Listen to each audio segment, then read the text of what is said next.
So here is the completed Mack r600. I have done a bit of modification to it and this and that. When I first built it, I actually didn't do it fully. I didn't actually mount in the tank on this side.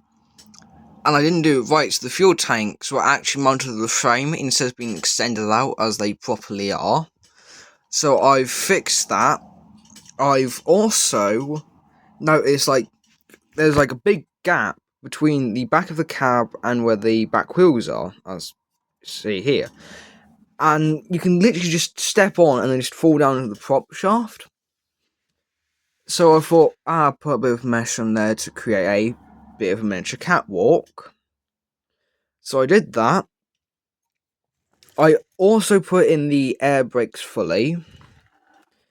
We've got the Mack mud flaps.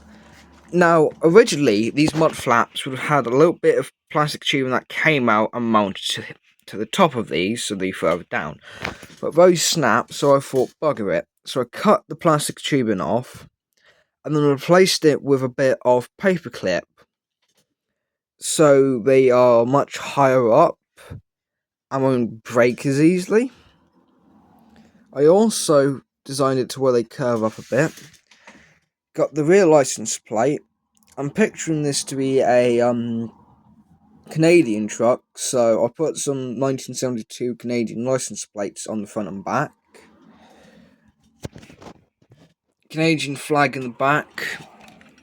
The decos on the side was sourced from the Revel W900 Kenworth dump truck, so they were mounted to the side. Also, one thing, Revel, why the hell did you have them all separate? So instead of, I don't know, you can easily slide them off like with other decos. You decide to make each, not each word, but each sentence different, so you have to line them up and just pray you don't mess them up. Another thing here is, on this truck in real life, you've got kind of like these reflective indicators, I don't know what they're called, here, and then you would have some down here on each side. Now, the problem with the the AMT ones is they're too thick, and I thought, oh, I'm just going to sand them down, file them down to make it a lot thinner. That didn't work out, so I just got them entirely. Honestly, I think they're just better if I just painted them on, but since I had to sand the old paint off this, I've lost where they would have been mounted.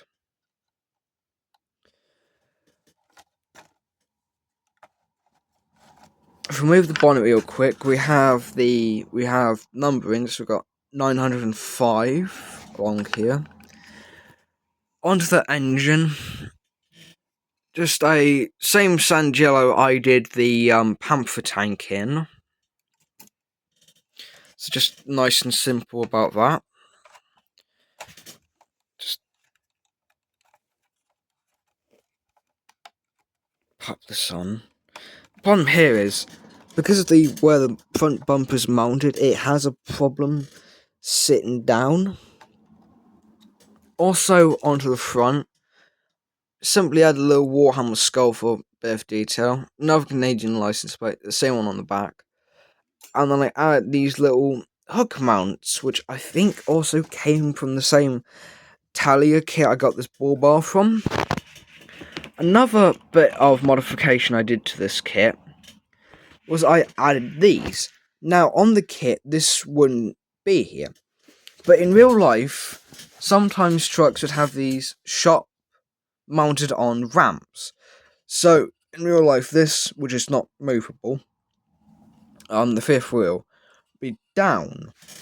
And then when a trailer is backed up, they go up onto these little ramps, get lifted up, and then the fifth wheel pin slots into here. Now, I just use a bit of plastic sprue to make it and then fold them down. But I will link another video down in the description of this video to where I got this idea from. One other thing, grab it. is this.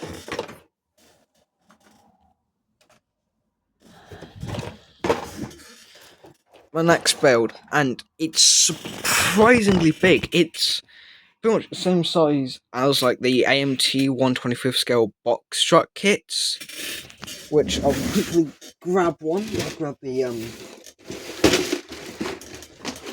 AMT one.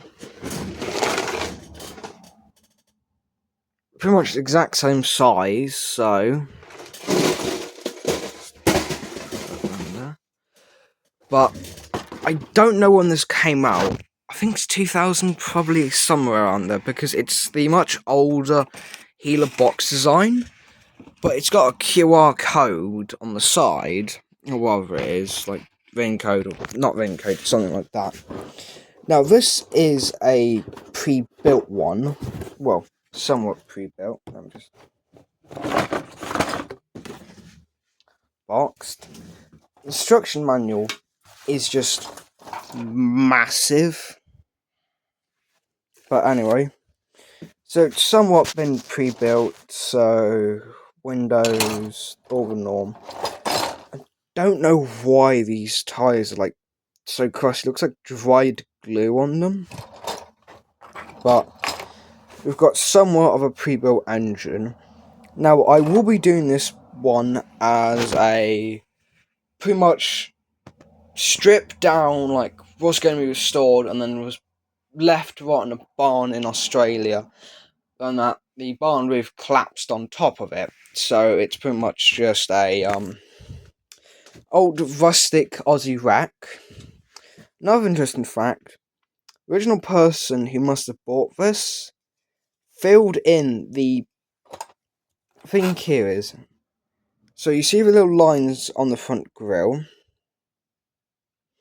I believe what they were trying to do is replace them, or something along the lines of that. So I believe they filled some of them down and filled in all the gaps to try to replace it. Now, I have found the gaps where the gaps would be. Now, I might try to do is drill little holes into the front of it. Design it where it looks like the chrome trimming has been removed. But I'm going to have to wait for my mate who lives in the US for his one to arrive so we can do it as a buddy build. But in the meantime, I will work on the Mazda and on the flatbed project.